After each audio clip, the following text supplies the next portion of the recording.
ಸಜ್ಜನ ಬಂಧುಗಳೇ, ನೊಂದ ಮನಸ್ಸಿಗೆ ಸಂಜೀವಿನಿಯಾಗಿರುವ ಈ ಧ್ವನಿಗೆ ನಿಮ್ಮದೊಂದು ಲೈಕ್ ಇರಲಿ. ಯಾರು ಹೋದರು, ಯಾಕೆ ಹೋದರು ಎಂಬುದು ಮುಖ್ಯವಲ್ಲ, ಅವರು ಏನು ಕಲಿಸಿ ಹೋದರು ಎಂಬುದು ಬಹಳ ಮುಖ್ಯ. ಜೀವನದಲ್ಲಿ ಯಾವುದು ಶಾಶ್ವತವಲ್ಲ. ಸುಖ ದುಃಖ, ಲಾಭ ನಷ್ಟ, ಗೆಲುವು ಸೋಲು ಎಲ್ಲವೂ ಕಾಲ ಚಕ್ರದಂತೆ ಬದಲಾಗ್ತಿರ್ತದೆ. ಈ ಬದಲಾವಣೆಯನ್ನು ಧೈರ್ಯದಿಂದ ಒಪ್ಪಿಕೊಳ್ಳುವುದೇ ಜೀವನ. ಸಮಯ ಒಳ್ಳೆಯದಾಗ್ಲಿ ಕೆಟ್ಟದಾಗ್ಲಿ ಒಂದು ಪಾಠವನ್ನಂತೂ ಕಲಿಸ್ತದೆ. ಒಳ್ಳೆಯ ಸಮಯದಲ್ಲಿ ಎಲ್ಲರೂ ನಮ್ಮವರಾಗಿದ್ರೆ, ಕೆಟ್ಟ ಸಮಯದಲ್ಲಿ ನಮ್ಮವರೇ ಬೇರೆಯವರಾಗಿ ಬದಲಾಗಿರ್ತಾರೆ. ಸಮಯಕ್ಕಿಂತ ಮುಂಚೆ ಮತ್ತು ವಿಧಿಗಿಂತ ಹೆಚ್ಚು ಯಾರಿಗೂ ಏನೂ ಸಿಗೋದಿಲ್ಲ. ತಾಳ್ಮೆಯಿಂದಿರು. ನಿನಗೆ ಸೇರಬೇಕಾದದ್ದು ಸರಿಯಾದ ಸಮಯದಲ್ಲಿ ನಿನ್ನನ್ನು ಹುಡುಕಿಕೊಂಡು ಬಂದೇ ಬರ್ತದೆ. ಯಾರು ಪ್ರಪಂಚದ ಹೆಚ್ಚು ಮುಖಗಳನ್ನು ನೋಡಿರ್ತಾರೋ ಅವರು ಒಂಟಿಯಾಗಿ ಇರಲು ಇಷ್ಟಪಡ್ತಾರೆ. ನಿನ್ನ ಎಲ್ಲ ಚಿಂತೆಗಳನ್ನು ಭಗವಂತನ ಮುಂದೆ ಮಾತ್ರ ಹೇಳಿಕೊಂಡುವಳು. ಯಾಕಂದ್ರೆ ಭಗವಂತ ಯಾರ ಹತ್ತಿರವೂ ಹೇಳಿಕೊಂಡು ನಗೋದಿಲ್ಲ. ಶ್ರೀಕೃಷ್ಣ ಹೇಳ್ತಾರೆ, ನಿಮ್ಮ ಜ್ಞಾನ ಅಧಿಕವಾದಷ್ಟು ನೀವು ಅಹಂಕಾರಿಯಾಗ್ತಾ ಹೋದ್ರೆ ಆ ಜ್ಞಾನ ವಿಷದಂತೆ ಕೆಲಸ ಮಾಡ್ತದೆ. ನಿಮ್ಮ ಜ್ಞಾನ ಅಧಿಕವಾದಷ್ಟು ವಿನಮ್ರರಾಗುತ್ತಾ ಹೋದ್ರೆ ಆ ಜ್ಞಾನ ಅಮೃತವಾಗ್ತದೆ. ಜ್ಞಾನವು ವಿನಯವಂತರಿಗೆ ಭೂಷಣ. ಸಂತೋಷ ಎನ್ನುವುದು ಎಷ್ಟು ಖರ್ಚು ಮಾಡಿದ್ರೂ, ಎಷ್ಟು ಊರು ಸುತ್ತಿದ್ರೂ ಸಿಗೋದಿಲ್ಲ. ಆದರೆ ನಮ್ಮವರು ಎನ್ನುವರ ಜೊತೆ 10 ನಿಮಿಷ ಮನಸ್ಸು ಬಿಚ್ಚಿ ಮಾತಾಡಿದ್ರೆ ಸಾಕು, ಆಗ ನಿಜವಾದ ಸಂತೋಷ ಸಿಗುತ್ತೆ. ಪ್ರಾರ್ಥನೆ ಮತ್ತು ನಂಬಿಕೆ ಎರಡು ಕಣ್ಣಿಗೆ ಕಾಣಿಸದಿರಬಹುದು, ಆದರೆ ಅಸಾಧ್ಯವಾದುದನ್ನು ಸಾಧ್ಯವಾಗಿರುವ ಶಕ್ತಿ ಎರಡಕ್ಕೂ ಇದೆ. ದೈವ ಹೇಳುತ್ತೆ, ನಿಯತ್ತು ಒಂದು ನಿನ್ನ ಕೈಯಲ್ಲಿದ್ರೆ ಯಾರೇ ನಿನ್ನ ಕೈ ಬಿಟ್ಟರೂ ಕಾಣದ ಕೈಯೊಂದು ನಿನ್ನ ಕಾಪಾಡೋದು ನಿಶ್ಚಿತ.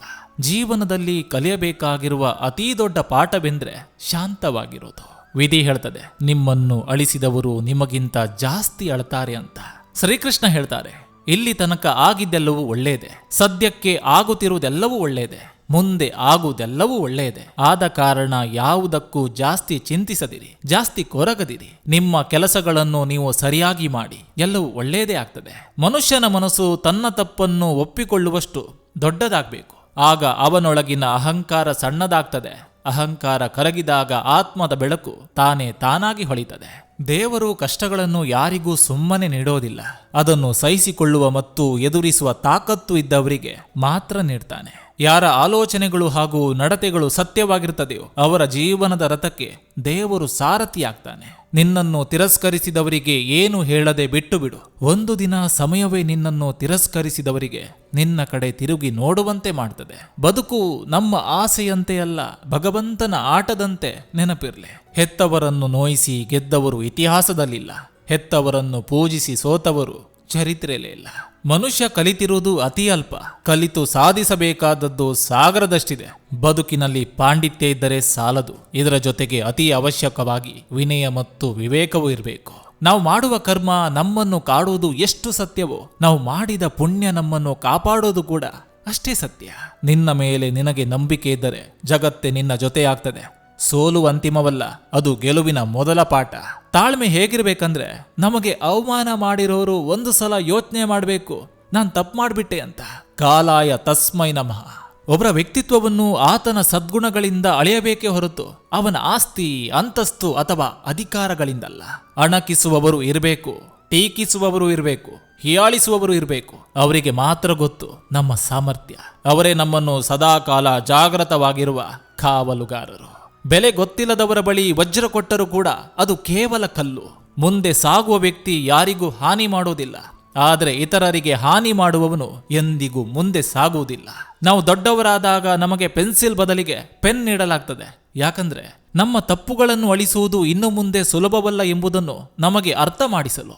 ಎಲ್ಲವನ್ನೂ ಗಮನಿಸುತ್ತಾ ಸುಮ್ಮನಿರು. ನಿನ್ನದೇ ಆದ ಕಾಲ ಬಂದೇ ಬರ್ತದೆ, ಆಗ ನಿನ್ನ ತಾಕತ್ತು ಏನೆಂದು ತೋರಿಸು. ಹಣದಿಂದ ನೆಮ್ಮದಿ ಹುಡುಕಲು ಹೋಗಬೇಡಿ, ಪ್ರೀತಿ ವಿಶ್ವಾಸದಲ್ಲಿ ನೆಮ್ಮದಿ ಹುಡುಕಿ. ನೆಮ್ಮದಿ ಇಲ್ಲದ ಜೀವನ ಎಷ್ಟೇ ಹಣವಿದ್ದರೂ ವ್ಯರ್ಥ. ನೆಮ್ಮದಿಯಿಂದ ಇರಬೇಕೆ.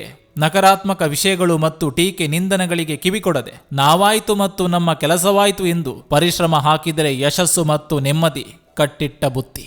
ಮೈ ಮೇಲೆ ಹರಕಲು ಬಟ್ಟೆ ಇದ್ದರೂ ಪರವಾಗಿಲ್ಲ, ಆದರೆ ಮನಸ್ಸಿನಲ್ಲಿ ಹರಕಲು ಯೋಚನೆಗಳು ಇರಬಾರದು. ಹಾಲು, ಕೆನೆ, ಮೊಸರು, ಬೆಣ್ಣೆ, ತುಪ್ಪ ಎಲ್ಲ ಒಂದೇ ವಂಶದವರು, ಆದರೂ ಎಲ್ಲರ ಬೆಲೆ ಬೇರೆ ಬೇರೆ. ಯಾಕಂದ್ರೆ ಅವುಗಳ ಬೆಲೆ ಜನ್ಮದಿಂದಲ್ಲ, ಗುಣದಿಂದ ನಿರ್ಧಾರವಾಗ್ತದೆ. ದಾರಿ ಕಾಣುತ್ತಿಲ್ಲ ಎಂದು ದೇವರನ್ನು ದೂರಬೇಡ, ಸ್ವಲ್ಪ ತಾಳ್ಮೆಯಿಂದ ಇರು. ಯಾಕಂದ್ರೆ ದೇವರು ನಿನಗಾಗಿ ಒಂದು ಹೊಸ ದಾರಿಯನ್ನೇ ಸೃಷ್ಟಿಸುತ್ತಿರಬಹುದು. ಎಲ್ಲದಕ್ಕೂ ತಾಳ್ಮೆ ಇರಬೇಕು. ಸಂಬಂಧಗಳ ಸಂತೆಯಲ್ಲಿ ಸತ್ಯ ಹೇಳುವವನೇ ಏಕಾಂಗಿ. ಎಷ್ಟು ಜನರ ಹೃದಯ ಗೆಲ್ಲಬೇಕು ಅನ್ನೋ ಆಲೋಚನೆಗಿಂತ ಯಾರ ಹೃದಯಕ್ಕೂ ಗಾಯ ಮಾಡಬಾರದು ಅಂತ ಆಲೋಚಿಸಿದ್ರೆ ಸಾಕು. ನಮಗಿಂತ ಒಳ್ಳೆಯವರು ಮತ್ಯಾರೂ ಇರಲ್ಲ. ಬೇಕಾದವರೆಲ್ಲ ಕೈ ಬಿಟ್ಟಾಗ, ಧೈರ್ಯ ಕಳೆದುಕೊಂಡಾಗ, ಸೋಲುತ್ತಿದ್ದೇವೆ ಎಂದು ಭಯಪಟ್ಟಾಗ, ಯಾವುದೇ ದಾರಿ ಕಾಣಿಸದೇ ಇದ್ದಾಗ ನಮ್ಮನ್ನು ಗೆಲುವಿನ ಕಡೆಗೆ ನಡೆಸುವ ಮತ್ತು ಧೈರ್ಯ ತುಂಬುವ ಒಂದೇ ಒಂದು ಮಾತು ರಾಯರಿದ್ದಾರೆ. ಮನಸ್ಸಿಗೆ ಸ್ವಲ್ಪ ನೆಮ್ಮದಿ ಸಿಗಬೇಕಂದ್ರೆ ಇಲ್ಲಿ ಯಾವುದು ನಮ್ಮದಲ್ಲ, ಯಾರು ನಮ್ಮವರಲ್ಲ. ನನ್ನದು, ನನ್ನವರು ಭಗವಂತ ಒಬ್ಬರೇ, ಬೇರೆ ಯಾರೂ ಇಲ್ಲ ಅಂದ್ಕೋಬೇಕು. ಕಷ್ಟ ನಿಜಕ್ಕೂ ಕೆಟ್ಟದಲ್ಲ ಕಣ್ರಿ, ಅದು ನಮ್ಮ ಮುಂದಿನ ನಡೆ ಹೇಗಿರಬೇಕು ಎಂಬುದನ್ನು ತಿಳಿಸುವ ಒಬ್ಬ ಶಿಕ್ಷಕನಂತೆ. ಮನುಷ್ಯ ತನ್ನಿಷ್ಟದಂತೆ ಕಾನೂನುಗಳನ್ನು ಬರಿಬಹುದು, ಆದರೆ ಆ ದೇವರು ಬರೆದ ಕಾನೂನುಗಳನ್ನು ಬದಲಾಯಿಸಲು ಎಂದಿಗೂ ಸಾಧ್ಯವಿಲ್ಲ. ಇನ್ನೊಬ್ಬರ ಜೀವನದ ಬಗ್ಗೆ ಇಲ್ಲ ಸಲ್ಲದ ಕತೆಗಳನ್ನು ಕಟ್ಟಿ ಮಾತಾಡಬೇಡಿ. ಯಾಕಂದ್ರೆ ಬೇರೆಯವರು ನಿಮ್ಮ ಮೇಲೆ ಕಾದಂಬರಿಯನ್ನೇ ಬರಿತಿರ್ಬೋದು. ಅನ್ನ ತಿಂದ ನಂತರ ತಟ್ಟೆ ಅಸಹ್ಯವೆನಿಸ್ತದೆ, ಹಾಗೆ ಅಗತ್ಯ ತೀರಿದ ನಂತರ ಮನುಷ್ಯ ಕೂಡ ಹಾಗೇನೆ ಎಂದು ಕೆಲವರು ಭಾವಿಸ್ತಾರೆ. ಆದ್ರೆ ನೆನಪಿಡಿ, ಹಸಿವು ಮತ್ತೆ ಬರ್ತದೆ, ಹಾಗೆ ಮನುಷ್ಯನ ಅಗತ್ಯ ಮತ್ತೆ ಬಂದೇ ಬರ್ತದೆ. ಯಾರನ್ನಾದ್ರೂ ಕ್ಷಮಿಸುವಷ್ಟು ಒಳ್ಳೆಯವರಾಗಿ, ಆದ್ರೆ ಅವರನ್ನೇ ಮತ್ತೆ ಮತ್ತೆ ನಂಬುವಷ್ಟು ಮೂರ್ಖರಾಗಬೇಡಿ. ಸಂಬಂಧ ಎಂಬ ಹೆಮ್ಮರ ಕಡಿಯಲು ದುಡ್ಡು ಎಂಬ ಕೊಡಲಿ ಸಾಕು. ಜನರಿಗೆ ಹಣದ ಮುಂದೆ ನಮ್ಮ ಒಳ್ಳೆಯ ಗುಣ ಸತ್ತ ಹೆಣಕ್ಕೆ ಸಮಾನ. ಜೀವನದ ಮುಖಪುಟ ಮತ್ತು ಕೊನೆಯ ಪುಟದ ನಡುವೆ ಇರುವ ಪುಟದಲ್ಲಿರುವ ಒಟ್ಟು ಸಾರಾಂಶವೇ ವ್ಯಕ್ತಿತ್ವ. ಆದರೆ ಪ್ರತಿ ಪುಟವು ಮೌಲ್ಯಯುತವಾದಾಗಲೇ ಪುಸ್ತಕದ ಬೆಲೆ ಹೆಚ್ಚು. ನಿರೀಕ್ಷೆ ಮತ್ತು ನಿರಾಸೆಗಳೊಂದಿಗೆ ಸಾಗುವ ದಾರಿಯೇ ಜೀವನ. ಮುಖ ತೊಳೆದುಕೊಂಡು ಚೆನ್ನಾಗಿ ಕಂಡಷ್ಟು ಸುಲಭವಲ್ಲ ಮನಸ್ಸು ತೊಳೆದುಕೊಂಡು ಚೆನ್ನಾಗಿ ಬದುಕೋದು. ದೀಪ ಉರಿಯುತ್ತಿರುವಾಗಲೇ ತುಪ್ಪ ಹಾಕಬೇಕು, ದೀಪ ಆರಿದ ಮೇಲೆ ಹಾಕೋದು ವ್ಯರ್ಥ. ಹಾಗೆ ಮನುಷ್ಯ ನಮ್ಮ ಜೊತೆ ಇರುವಾಗಲೇ ಅವನ ಬೆಲೆ ತಿಳಿದು ಗೌರವಿಸಬೇಕು. ಕಾಲ ಹೋದ ಮೇಲೆ ಪಶ್ಚಾತ್ತಾಪ ಪಡುವುದು ಸುಮ್ಮನೆ ವ್ಯರ್ಥ ಕಣ್ರಿ. ಕೆಲವು ಜನ ಕಲ್ಲುಗಳ ಹುಡುಕಾಟದಲ್ಲಿ ವಜ್ರವನ್ನ ಕಳೆದುಕೊಳ್ತಾರೆ. ಗೌರವ ಗಳಿಸುವ ವಸ್ತುವಲ್ಲ, ಅದು ವ್ಯಕ್ತಿತ್ವದ ಸಂಕೇತ. ಅನುಭವ ಸಿಗುವ ವಸ್ತುವಲ್ಲ, ಅದು ಜೀವನದ ಪಾಠದ ಸಂಕೇತ. ಅದೃಷ್ಟ ತಾನಾಗೆ ಸಿಗುವ ವಸ್ತುವಲ್ಲ, ಅದು ಪ್ರಯತ್ನದ ಸಂಕೇತ.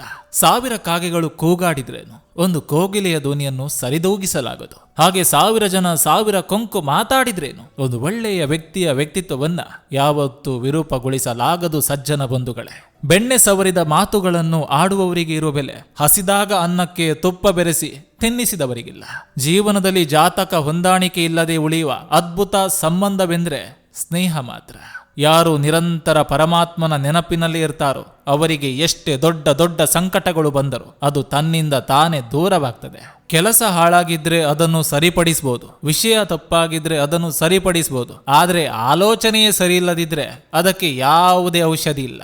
ಅವಶ್ಯಕತೆ ಇದ್ದರೂ ಇಲ್ಲದಿದ್ದರೂ ಒಂದೇ ತರ ಇರಿ. ನಟಿಸುವ ಸಂಬಂಧಗಳು ಎಂದೆಂದಿಗೂ ಶಾಶ್ವತವಲ್ಲ. ಭೂಮಿಯ ಮೇಲಿನ ನಮ್ಮ ಸಮಯ ಮುಗಿದ ನಂತರ ಹಣ ಮತ್ತು ಭೌತಿಕ ವಸ್ತುಗಳು ಮುಖ್ಯವಾಗೋದಿಲ್ಲ. ನಾವು ಇತರರಿಗೆ ನೀಡಿದ ಪ್ರೀತಿ, ಸಮಯ ಮತ್ತು ದಯೆ ಮಾತ್ರ ಬದುಕಿರ್ತದೆ. ನೀನು 1000 ಒಳ್ಳೆಯ ಕೆಲಸ ಮಾಡಿದ್ರೂ ಅದರ ಆಯಸ್ಸು ಒಂದು ಸಣ್ಣ ತಪ್ಪು ಮಾಡುವವರಿಗೆ ಮಾತ್ರ. ಸ್ವಂತ ಬುದ್ಧಿಯಿಂದ ಮಣ್ಣು ತಿಂದರೂ ಪರವಾಗಿಲ್ಲ, ಕಂಡವರ ಮಾತು ಕೇಳಿ ಹೇಸಿಗೆ ತಿನ್ನುವ ಮಟ್ಟಕ್ಕೆ ಇಳಿಬಾರದು. ಯಾವತ್ತೂ ಮುಖಭಾವ ನೋಡಿ ಮನೋಭಾವವನ್ನ ಅಳಿಬಾರದು. ನಮ್ಮ ಒಳ್ಳೆತನ ದುರುಪಯೋಗ ಪಡಿಸಿಕೊಳ್ಳುವವರ ಬಳಿ ನಾವು ಕೆಟ್ಟವರಾಗಿ ಇದ್ದು ಬಿಡಬೇಕು. ಯಾಕಂದ್ರೆ ಇದು ಸ್ವಾರ್ಥಿಗಳ ಪ್ರಪಂಚ. ಯಾರೂ ಸರಿಪಡಿಸಲು ಸಾಧ್ಯವಾಗದಿದ್ದನ್ನು ಸಮಯ ಸರಿಪಡಿಸ್ತದೆ. ಚುಚ್ಚಿ ಮಾತನಾಡಿ ನಮ್ಮ ಮನಸ್ಸನ್ನು ನೋಯಿಸುವವರಿಗೆ ನಮ್ಮ ಮೌನವೇ ಉತ್ತರ ಆಗಬೇಕು. ಯಾಕಂದ್ರೆ ಅವರಿಗೆ ನಮಗಿಂತ ಒಳ್ಳೆಯ ಉತ್ತರ ಕಾಲವೇ ಕೊಡ್ತದೆ. ಬದಲಿಸಲಾಗದ ಮನುಷ್ಯನ ವ್ಯಕ್ತಿತ್ವವನ್ನು ಪ್ರಕೃತಿ ಬದಲಿಸ್ತದೆ. ಇದೇ ಮನುಷ್ಯನಿಗೂ ಪ್ರಕೃತಿಗಿರುವ ವ್ಯತ್ಯಾಸ. ಕಾಲಾಯ ತಸ್ಮೈ ನಮಃ. ಕೇಳಿಕೊಡುವ 100 ಬಹುಮಾನಗಳಿಗಿಂತ ಕೇಳದೆ ಕೊಡುವಂತ ಒಂದು ಗೌರವ ಬಹಳ ದೊಡ್ಡದು. ಒಳ್ಳೆಯವನು ಕೂಡ ಕ್ರೂರಿ ಆಗ್ತಾನೆ. ಯಾವಾಗ ಗೊತ್ತಾ? ಅವನು ಒಳ್ಳೆತನಕ್ಕೆ ಮೋಸ ಆದಾಗ.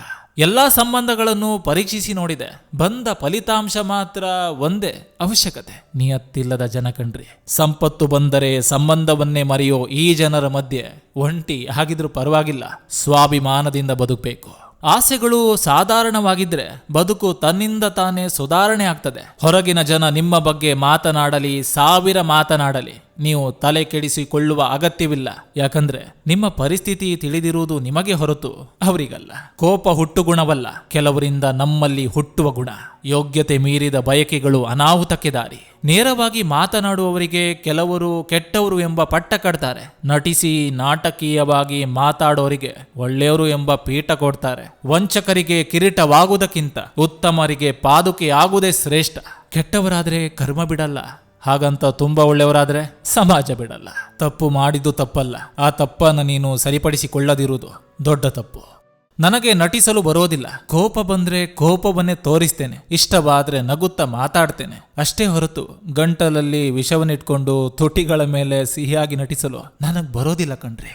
ಸಂಬಂಧಗಳನ್ನು ಉಳಿಸಿಕೊಳ್ಳಲು ತ್ಯಾಗದ ಅವಶ್ಯಕತೆ ಇಲ್ಲ, ಬದಲಿಗೆ ತಿಳುವಳಿಕೆ ಅವಶ್ಯಕತೆ ಇದೆ. ಸಮಾಧಾನಕ್ಕೆ ನಮಗಿಂತ ಕೆಳಗಿನವರನ್ನ ನೋಡಬೇಕು, ಸಾಧನೆಗೆ ನಮಗಿಂತ ದೊಡ್ಡವರನ್ನ ನೋಡಬೇಕು. ತಪ್ಪು ಇಲ್ಲದ ಕಡೆ ತಲೆ ತಗ್ಗಿಸಬೇಡ, ನಂಬಿಕೆ ಇಲ್ಲದ ಕಡೆ ವಾದ ಮಾಡಬೇಡ, ಮನಸಾಕ್ಷಿ ಇಲ್ಲದ ಕಡೆ ಒಳ್ಳೆ ಮನಸ್ಸು ಬಯಸಬೇಡ, ಬೆಲೆ ಇಲ್ಲದ ಕಡೆ ಪ್ರೀತಿ ಬಯಸಬೇಡ. ಕೆಟ್ಟ ಸಮಯ ಬರೋದು ನಮಗೆ ನೋವು ಕೊಡೋದಕ್ಕಲ್ಲ, ನಮ್ಮ ಜೀವನದಲ್ಲಿ ಯಾರ್ಯಾರು ಎಂಥವರು ಅಂತ ತೋರಿಸಿಕೊಡೋದಕ್ಕೆ. ಅರ್ಜುನ ಶ್ರೀಕೃಷ್ಣನಿಗೆ ಹೇಳಿದ, ಗೋಡೆಯ ಮೇಲೆ ಒಂದು ಸಂದೇಶ ಬರೆ, ಅದು ಹೇಗಿರ್ಬೇಕಂದ್ರೆ ಖುಷಿಯಲ್ಲಿದ್ದಾಗ ಓದಿದ್ರೆ ದುಃಖವಾಗಬೇಕು, ದುಃಖದಲ್ಲಿದ್ದಾಗ ಓದಿದ್ರೆ ಖುಷಿ ಆಗ್ಬೇಕು. ಆಗ ಶ್ರೀಕೃಷ್ಣ ಬರೆದನು, ಈ ಸಮಯ ಕಳೆದು ಹೋಗ್ತದೆ.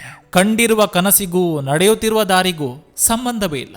ಮೆಚ್ಚುಗೆ ಮತ್ತು ಟೀಕೆ ಎರಡನ್ನೂ ಸಮಾನವಾಗಿ ಸ್ವೀಕರಿಸಿ. ಹೂವು ಅರಳಲು ಬಿಸಿಲು ಮತ್ತು ಮಳೆ ಎರಡೂ ಅಗತ್ಯ. ಪರರಿಗೆ ನಿನ್ನ ಒಳ್ಳೆತನ ಕಾಣದಿದ್ದರೇನಂತೆ, ಆ ಪರಮಾತ್ಮನಿಗೆ ಕಂಡರೆ ಸಾಕಂತೆ ಎಂದ ಎನ್ನ ಸರ್ವಜ್ಞ. ಸಂಪಾದನೆ ಬಗ್ಗೆ ಯೋಚನೆ ಮಾಡಿ, ಸಂಬಂಧಿಕರ ಬಗ್ಗೆ ಅಲ್ಲ. ಸಂಪಾದನೆ ಚೆನ್ನಾಗಿದ್ರೆ ಊರಲ್ಲಿರೋರೆಲ್ಲ ಸಂಬಂಧಿಕರೇ. ಅತಿ ಬುದ್ಧಿವಂತನಿಗೂ ಹಾಗೂ ಒಬ್ಬ ದಡ್ಡನಿಗೂ ಯಾವ ವ್ಯತ್ಯಾಸವೂ ಇರೋದಿಲ್ಲ. ಯಾಕಂದ್ರೆ ಇವರಿಬ್ಬರು ಯಾರ ಮಾತನ್ನು ಕೇಳೋದಿಲ್ಲ. ಅಪ್ಪನ ಹೆಗಲಿಗಿಂತ ಎತ್ತರವಾದ ಸ್ಥಾನವಿಲ್ಲ, ಅಮ್ಮನ ಮಡಿಲಿಗಿಂತ ನೆಮ್ಮದಿ ಕೊಡೋ ಜಾಗವಿಲ್ಲ. ಜೀವನವು ಅನಿವಾರ್ಯವಾದ ಬದಲಾವಣೆಗಳ ಸರಣಿ. ಇದು ಆರಂಭದಿಂದ ಅಂತ್ಯದವರೆಗೂ ಒಂದು ಅದ್ಭುತ ಪ್ರಯಾಣ. ಇಲ್ಲಿ ಕಂಡರೂ ಕಾಣದಂತೆ ಇರಬೇಕು. ಯಾಕಂದ್ರೆ ನಮ್ಮ ಕಾಳಜಿ ಕಂಡು ಕಿರಿಕಿರಿ ಅಂದುಕೊಳ್ಳುವವರೇ ಜಾಸ್ತಿ. ಪ್ರತಿಯೊಂದರ ಬೆಲೆ ತಿಳಿಯುವುದು 2 ಬಾರಿ ಮಾತ್ರ. ಒಮ್ಮೆ ಅದನ್ನು ಪಡೆಯುವ ಮೊದಲು, ಇನ್ನೊಮ್ಮೆ ಅದನ್ನು ಕಳೆದುಕೊಂಡಾಗ. ನಾನಲ್ಲದ ಲೋಕದಲ್ಲಿ ನನ್ನವರ ಹುಡುಕಾಟ, ಸ್ವಾರ್ಥದ ಸಂಬಂಧಗಳ ಜೊತೆ ಭಾವನೆಗಳ ಮಾರಾಟ. ನಾವು ಬೇರೆಯವರ ದೃಷ್ಟಿಯಲ್ಲಿ ಕೆಟ್ಟವರಾಗಲು ಅವರಿಗೆ ಕೆಟ್ಟದು ಮಾಡಬೇಕಂತಿಲ್ಲ. ಅವರು ಮಾಡುವ ಕೆಲವು ತಪ್ಪುಗಳನ್ನ ಹೇಳಿದರೆ ಸಾಕು, ಕೆಟ್ಟವರಾಗ್ತೇವೆ. ಎಲ್ಲದಕ್ಕೂ ಪರಿಹಾರ ಹುಡುಕ್ಬೇಡ, ಕೆಲವೊಂದನ್ನು ಅದರ ಪಾಡಿಗೆ ಬಿಟ್ಟು ಬಿಡು, ಅದೇ ಪರಿಹಾರ. ಸಾಗುತ್ತಿದೆ ಜೀವನ, ಯಾರಿದ್ದರೂ ಇಲ್ಲದಿದ್ದರು, ನಗಬೇಕು ಮನವೇ ನೋವಿದ್ದರೂ ನಲಿವಿದ್ದರು. ಕಲಿಯುಗದಲ್ಲಿ ಯಾರನ್ನು ನಂಬುವ ಹಾಗಿಲ್ಲ. ನಾವೆಷ್ಟು ನಂಬಿಕೆ ಜಾಸ್ತಿ ಇಡ್ತೇವೋ ಅವರೇ ನಮಗೆ ಮೋಸ ಮಾಡ್ತಾರೆ. ಎಲ್ಲರೂ ಅವರವರ ಅನುಕೂಲಕ್ಕೆ ತಕ್ಕಂತೆ ನಮ್ಮನ್ನು ಬಳಸಿಕೊಳ್ತಾರೆ ಅಲ್ವಾ. ಜಗತ್ತಿನ ಎಲ್ಲ ಕೆಲಸವನ್ನು ನಾನು ಮಾಡಬಲ್ಲೆ ಎಂಬ ಆತ್ಮವಿಶ್ವಾಸವಿರಲಿ, ಆದರೆ ಎಲ್ಲವೂ ನನ್ನಿಂದಲೇ ಆಗಿದ್ದು ಎಂಬ ಅಹಂಕಾರ ಬೇಡ. ಮೇಲೊಬ್ಬನಿದ್ದಾನೆ, ಎಚ್ಚರವಿರಲಿ. ಸುತ್ತಿಗೆಯ ಕೊನೆಯ ಹೊಡೆತದಿಂದ ಕಲ್ಲು ಒಡಿತದೆ. ಇದರರ್ಥ ಮೊದಲ ಹೊಡೆತ ನಿಷ್ಪ್ರಯೋಜಕ ಎಂದಲ್ಲ, ಯಶಸ್ಸು ನಿರಂತರ ಪ್ರಯತ್ನದ ಫಲ. ನೋವು ಕೊಟ್ಟವರನ್ನು ದ್ವೇಷಿಸಲು ಕಲಿತಿಲ್ಲ, ಅವರಿಂದ ದೂರ ಉಳಿಯಲು ಕಲಿತಿದ್ದೇನೆ. ಈ ಜಗತ್ತಿನಲ್ಲಿ ಮನಸ್ಸನ್ನ ಮೀರಿದ್ದು ಬೇರೊಂದಿಲ್ಲ. ಅದು ಒಪ್ಪಿದ್ರೆ ಬದುಕು ಹಗುರ, ಅದು ವಿರೋಧಿಸಿದ್ರೆ ಸಂಪೂರ್ಣ ಜಗತ್ತೇ ಭಾರ. ಕೈ ಹಿಡಿದು ಭವಿಷ್ಯ ಹೇಳೋರು 100 ಜನ ಇರ್ಬೋದು, ಆದ್ರೆ ಕೈ ಹಿಡಿದು ಭವಿಷ್ಯ ರೂಪಿಸುವವರು ಒಬ್ಬ ಶ್ರೇಷ್ಠ ಗುರು ಮಾತ್ರ. ಕಾಲ ಎಲ್ಲವನ್ನು ತೋರಿಸ್ತದೆ, ಸಹನೆ ಎಲ್ಲವನ್ನು ಗೆಲ್ಲಿಸ್ತದೆ, ನಂಬಿಕೆ ದಾರಿ ತೋರ್ತದೆ, ಅನುಭವ ಗುರಿ ತಲುಪಿಸ್ತದೆ. ನಾವು ಪ್ರೀತಿ ಮಾಡುವ ವ್ಯಕ್ತಿಗೆ ನಮಗೋಸ್ಕರ ಸಮಯ ನೀಡಲು ಬಲವಂತ ಮಾಡಬಾರದು. ಯಾಕಂದ್ರೆ ನಿಜವಾಗಿ ಪ್ರೀತಿ ಮಾಡುವವರು ಹೇಗಾದ್ರೂ ಸಮಯ ಮಾಡಿಕೊಂಡು ನಮ್ಮ ಜೊತೆ ಮಾತಾಡ್ತಾರೆ. ಅದು ಕೋಪದ ಮಾತು ಆಗಿರ್ಬೋದು ಅಥವಾ ಪ್ರೀತಿಯ ಮಾತು ಆಗಿರ್ಬೋದು. ಸಹಿಸಿಕೊಳ್ಳುವ ಧೈರ್ಯ ಇರುವವನಿಗೆ ನಾಶ ಮಾಡುವ ತಾಕತ್ತು ಇರುತ್ತದೆ. ಕೊಟ್ಟ ಮಾತು ಉಳಿಸಿಕೊಳ್ಳದೇ ಇದ್ದಾಗ ಆ ಮಾತಿಗೆ ಎಷ್ಟು ಬೆಲೆ ಇಲ್ಲವೋ ಅಷ್ಟೇ ಬೆಲೆ ಆ ವ್ಯಕ್ತಿಗೂ ಸಿಗೋದಿಲ್ಲ. ಮುಂದೆ ಹೋಗಿ ಬಿದ್ದವನು ಹಿಂದೆ ಬರುತ್ತಿರುವವನಿಗೆ ಪಾಠವೇ ಹೊರತು ನಗೆಯ ವಸ್ತುವಲ್ಲ. ನಿನ್ನನ್ನು ಪ್ರೀತಿಸುವವರಿಗೆ ಹತ್ತಿರವಾಗು, ದೂರುವವರಿಂದ ದೂರವಾಗು, ಕಡೆಗಣಿಸಿದವರಿಗೆ ಕಾಣದಂತಾಗು, ತಿಳಿಯಲು ಹೊರಟವರಿಗೆ ಅರಿವಾಗು, ತಿಳಿಯದಾದವರಿಗೆ ಕುತೂಹಲವಾಗು. ನೀನೊಂದು ಪುಸ್ತಕವಾಗು, ನಿನ್ನನ್ನು ಓದಿದವರಿಗಷ್ಟೇ ನೀ ಅರ್ಥವಾಗು. ಯಾರೆಷ್ಟೇ ಅವಮಾನ ಮಾಡಿದ್ರು, ಕೀಳಾಗಿ ನೋಡಿದ್ರು, ನಾವು ನಮ್ಮ ಸ್ವಾಭಿಮಾನ ಬಿಡಬಾರ್ದು. ಯಾಕಂದ್ರೆ ಬೇರೆ ವ್ಯಕ್ತಿಗಳ ತರ ಸಮಯಕ್ಕೊಂದು ಬಣ್ಣ ಬದಲಾಯಿಸುವ ಊಸರ ಒಳ್ಳೆಯ ಬದುಕು ನಮ್ಮದಾಗಬಾರ್ದು. ಜೀವನ ಅಂದ್ರೆ ನನ್ನ ಪ್ರಕಾರ ಸೊಕ್ಕು ತೋರಿಸುವ ಜನರ ನಡುವೆ ನಕ್ಕು ಬದುಕುವುದೇ ಜೀವನ. ಮನಸ್ಸು ಒಮ್ಮೆ ಕಲ್ಲಾದ್ರೆ ಮೊದಲಿನ ಮನುಷ್ಯ ಮತ್ತೆ ಸಿಗಲಾರ. ಜೀವನದಲ್ಲಿ ನಟಿಸುವುದನ್ನ ಕಲಿಯದಿದ್ದರು ನಟಿಸುವವರನ್ನು ಗುರುತಿಸುವುದನ್ನು ಕಲಿಬೇಕು. ಇಲ್ಲದಿದ್ರೆ ಕಷ್ಟವಾಗ್ತದೆ. ಎಲ್ಲಿಯ ತನಕ ನಿಮ್ಮ ಯೋಚನೆಗಳು ಒಳ್ಳೆಯದಿರ್ತದೆಯೋ ಅಲ್ಲಿಯ ತನಕ ಶ್ರೇಷ್ಠತೆಯ ಫಲ ನಿಮ್ಮದಾಗ್ತದೆ.